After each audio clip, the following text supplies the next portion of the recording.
ہمارے ہاں ایک مسئلہ جو اختلاف پکڑ جاتا ہے وہ یہ ہے کہ خواتین کا جو اعتکاف ہے وہ مسجد میں ہوگا یا گھر۔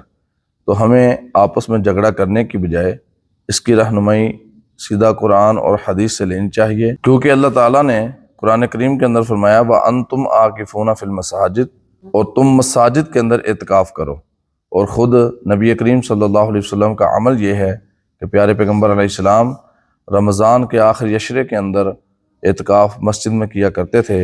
اما عائشہ رضی اللہ تعالی عنہا فرماتی ہیں ان النبی صلی اللہ علیہ وسلم کان یعتکف العشر الاواخر من رمضان، کہ نبی کریم صلی اللہ علیہ وسلم رمضان کے آخری عشرے کے اندر اعتکاف فرمایا کرتے، حتی توفاہ اللہ، یہاں تک کہ آپ صلی اللہ علیہ وسلم وفات پا گئے، اللہ نے آپ کو اپنے پاس بلا لیا۔ ثم اعتکف ازواجہ من بعدہ، تو آپ صلی اللہ علیہ وسلم کے دنیا سے جانے کے بعد آپ کی ازواج نے اعتکاف کیا، تو پیارے پیغمبر صلی اللہ علیہ وسلم کی بیویوں نے مسجد کے اندر اعتکاف کیا۔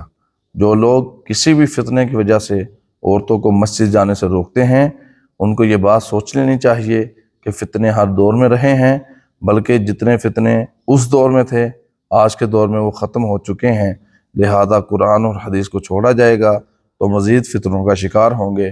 اللہ تعالی ہمیں سمجھنے کی توفیق عطا فرمائے۔ بہرحال عورتوں کا اعتکاف بھی مسجد کے اندر ہی ہوگا۔